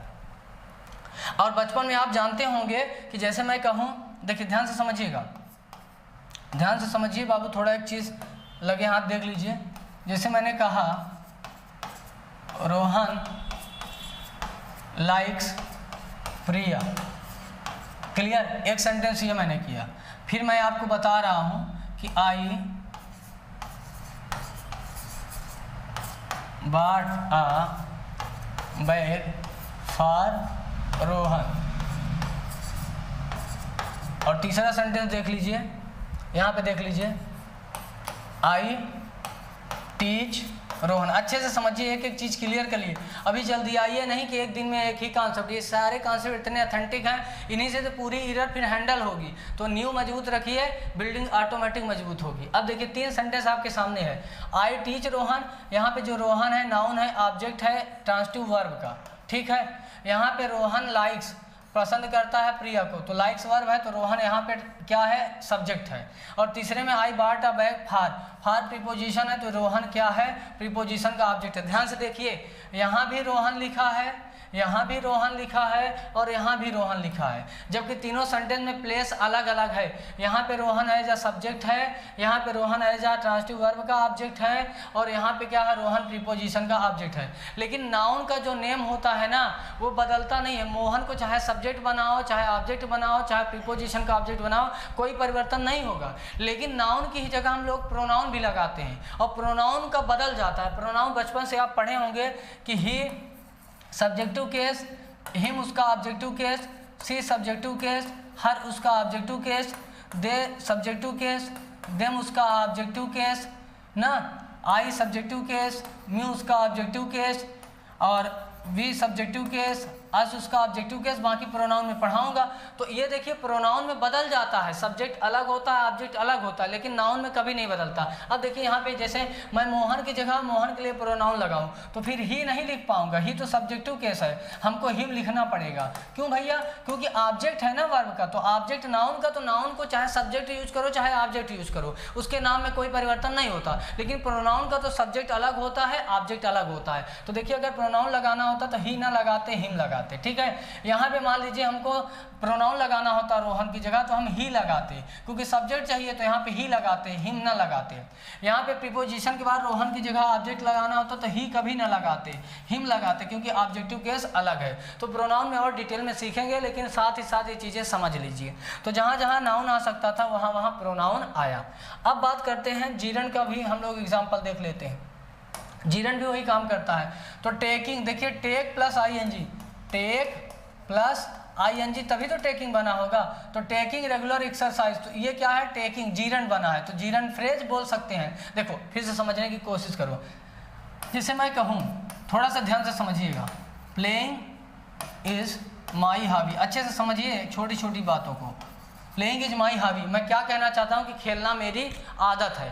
तो यहाँ पे इज वर्ब है, तो ये प्लेइंग क्या है, सब्जेक्ट है। आप क्या बोलते हो, सब्जेक्ट, और सब्जेक्ट की जगह क्या आएगा भैया, नाउन आएगा। तो ये क्या है, नाउन। लेकिन ये नाउन बना किससे है, प्ले प्लस ING मैंने लगाया, वर्ब में ING, तब ये बना। तो और नाउन की तरह काम कर रहा है, सब्जेक्ट था तो इसे हम नाउन बोलेंगे। इसको शुद्ध भाषा में क्या बोल सकते हैं, जीरन। क्या बोलेंगे? जीरंड। लेकिन एक वर्ड है तो आप जीरंड वर्ड बोल सकते हैं, लेकिन इसी की जगह मैं ऐसे लिख दूं playing cricket is my hobby, is my hobby. तो अभी भी तो ये इज वर्ब है, तो ये पूरा का पूरा सब्जेक्ट ही हुआ। लेकिन यहाँ सब्जेक्ट एक वर्ड का था तो इसे आप वर्ड बोलोगे, या इसी का नाम जीरंड है तो जीरंड बोल दीजिए, जीरंड वर्ड बोल दीजिए। लेकिन यहाँ पे एक वर्ड से अधिक हो गया तो ये तो फ्रेज है। क्या है? फ्रेज है। और ये सब्जेक्ट का काम कर रहा है तो नाउन फ्रेज बोल सकते हैं, या शुद्ध बोलना है तो जीरंड से बना है तो जीरंड फ्रेज। बाकी फ्रेज वगैरह और डिटेल में मैं पढ़ाऊंगा तो क्लियर होगा। बाकी यूट्यूब में पब्लिक पढ़ा है, 10 फ्रेज मैंने पढ़ाया तो उसको देख लीजिएगा तो और क्लियर हो जाएगा। तो ठीक है, तो वही मैं कह रहा हूँ कि यहाँ पे ये जीरंड से बना है टेकिंग से, तो ये पूरा का पूरा एक वर्ड से अधिक है तो जीरंड फ्रेज काम कर रहा है एज अ सब्जेक्ट। दूसरे सेंटेंस में देखिए आई हेट, हेट वर्ब है तो वर्ब के बाद ऑब्जेक्ट आता है, ट्रांसिटिव वर्ब है। तो क्या मैं नफरत करता हूँ? Speaking loudly in public place, ये पूरा फ्रेज है। मैंने कहा था ना एक वर्ड से अधिक होगा तो फ्रेज होगा, लेकिन ये स्पीक प्लस ING जीरंड से बना है ना, इसलिए इसको जीरंड फ्रेज या नाउन फ्रेज बोलेंगे। अगला देखिए, अगला है my dear Mohan is thinking about. About preposition है, प्रीपोजिशन के बाद भी नाउन का इक्विवेलेंट आ सकता है। Start plus ING starting gerund है, और अ बिजनेस तो ये पूरा का पूरा जीरंड फ्रेज है, लेकिन यहाँ पे प्रीपोजिशन का ऑब्जेक्ट है। अगला देखिए, अगला है मोहन से ड्रीम, मोहन का सपना। इज हमारा अकेले आया ना, तो अब ये बाइंग अ कार, मोहन का सपना क्या है? बाइंग अ कार, कार खरीदना, यानी मोहन का सपना बराबर कार खरीदना, दोनों एक कॉम्प्लीमेंट है तो ये कॉम्प्लीमेंट बना। ठीक है, लेकिन बाइंग से बना बाई प्लस ING बना तो ये जीरंड फ्रेज हुआ, तो gerund phrase as a complement. अब ध्यान से समझिए, पहले में जो जीरंड यूज हुआ एज अ सब्जेक्ट, दूसरे में जो जीरंड यूज हुआ as a object of transitive verb, तीसरे में जो जीरंड यूज हुआ as a object of preposition, चौथे में जो यूज हुआ as a complement of subject. तो जहाँ जहाँ नाउन आ सकता था वहाँ वहाँ जीरंड आ सकता है। अब एक वर्ड हो मतलब वर्ब की फर्स्ट फॉर्म प्लस ING, अगर ये अकेले आया हो तो इसे जीरंड बोल सकते हैं या नाउन बोल सकते हैं, कुछ भी बोल दीजिए। लेकिन इसके साथ कुछ वर्ड और है तो इसको फ्रेज बोल दीजिए, तो जीरंड फ्रेज बोल दीजिए। क्लियर है? समझ गए? एकदम डिटेल में देखिए। अब लास्ट जो इक्विवेलेंट है उसके बारे में थोड़ा हम लोग समझते हैं। इन्फिनिटिव, इन्फिनिटिव क्या बताया था? 2 + V1, 2 + V1, 2 + V1। जैसे अभी मैंने लिखा था ना, जैसे मैं बोलूँ टू प्ले मतलब खेलना, इज माई हॉबी, तो ये टू प्ले क्या है? सब्जेक्ट है। क्या है? सब्जेक्ट है, क्योंकि वर्ब का सब्जेक्ट बना है और सब्जेक्ट नाउन का होता है। अब नाउन की जगह हमने इन्फिनिटिव यूज़ किया तो इसका मतलब सब्जेक्ट इन्फिनिटिव भी बन सकता है, यानी इन्फिनिटिव भी नाउन का काम करता है। लेकिन एक ही वर्ड है 2 + V1, इसको सिर्फ प्ले को इन्फिनिटिव नहीं बोलेंगे, प्ले तो ये मेन वर्ब बेस फॉर्म हो जाएगी। 2 + V1 को नॉर्मली हम इन्फिनिटिव बोलते हैं, तो ये इन्फिनिटिव वर्ड हुआ। लेकिन इसी के साथ मैं ऐसे लिख दूँ भैया, to play cricket is my hobby, तो अभी भी तो ये इज यहाँ पे है तो ये पूरा का पूरा सब्जेक्ट ही है। लेकिन ये एक वर्ड इन्फिनिटिव ये था और इन्फिनिटिव के साथ कुछ वर्ड और आ गया, तो अब ये इन्फिनिटिव फ्रेज हो गया ना, क्योंकि एक वर्ड से अधिक है। तो कभी भी 2 + V1 आए तो इन्फिनिटिव होगा और उसके साथ कुछ वर्ड और जुड़ा हो तो इन्फिनिटिव फ्रेज बोल दीजिए। समझो यार, आराम से समझो। एक वर्ड हो तो नाउन है, एक से अधिक वर्ड हो तो नाउन फ्रेज है, सब्जेक्ट वर्ब भी हो तो नाउन क्लॉज है। इसी तरह से एडजेक्टिव का काम करेगा तो adjective phrase, adjective clause, adjective phrase word कहलाएगा। उसी तरह से एक वर्ड है तो इन्फिनिटिव, उसके साथ कुछ और वर्ड है तो इन्फिनिटिव फ्रेज, एक वर्ड है तो जीरंड, उसके साथ कुछ और वर्ड है तो जीरंड फ्रेज। बहुत आसान है, और चीज़ें अगर फिर भी नहीं समझ आया होगा तो कमेंट करके हमें बताइएगा, हम फिर से अच्छे से समझाएंगे, या तो बेसिक का वीडियो अपलोड करेंगे तो क्लियर हो जाएगा।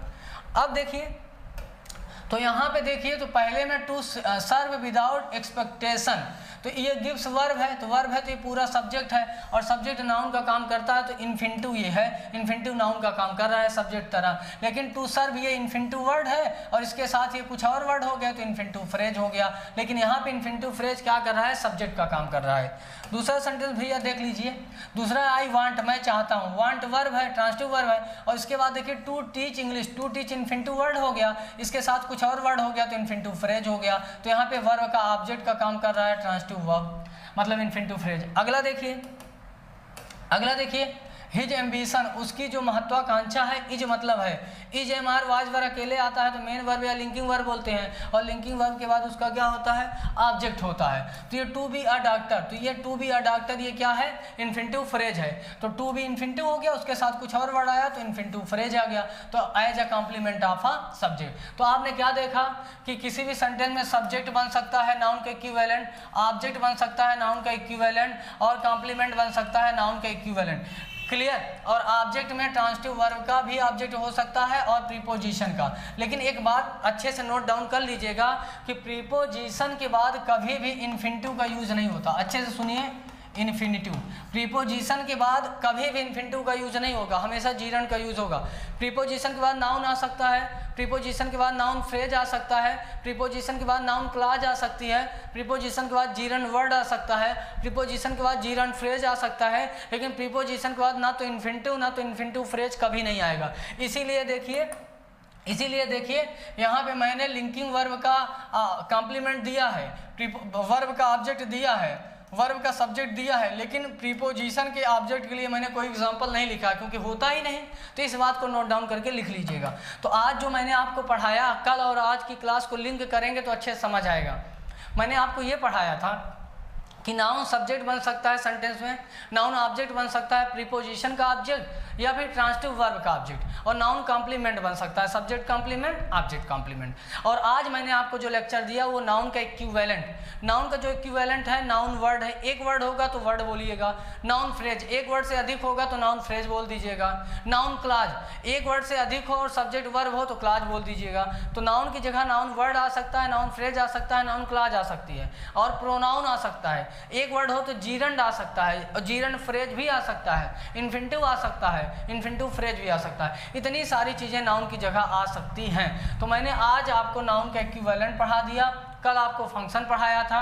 अब कल की संडे कल है ना, तो संडे को आपकी क्लासें हमेशा बंद रहेंगी। संडे को क्लास आपकी कुछ रिकॉर्डेड वीडियो बीच में डाल दिया करूँगा, बाकी संडे को आपकी क्लास बंद रहेंगी।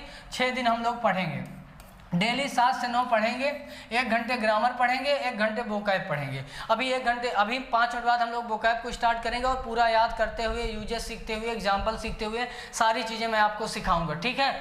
और कुछ बच्चे कह रहे हैं सर पीछे का कुछ वीडियो पढ़ा है, तो बाबू धीरे धीरे सारे वीडियो डिलीट हो जाएंगे। पेड बैच जो बच्चे किए हैं उन्हीं के लिए प्रॉफिटेबल सारी चीज़ें होंगी। तो जाते जाते ये थोड़ा बता दीजिए कि आज कुछ समझ आया कि नहीं, फिर मैं दूसरी क्लास स्टार्ट करूँ। थोड़ा सा कमेंट करके सारे बच्चे बता दीजिए समझ आया कि नहीं, सारे बच्चे बताइए समझ आया, क्लियर, ठीक है, सारे बच्चों को समझ में आ गया है। तो कल हम लोग स्टार्ट करेंगे, कल तो संडे है, कल आपकी छुट्टी रहेगी, परसों हम लोग स्टार्ट करेंगे इसका नेक्स्ट पार्ट, ठीक है। और 5 मिनट बाद हम लोग पढ़ते हैं क्या, वोकैब सेगमेंट। तो बाय बाय।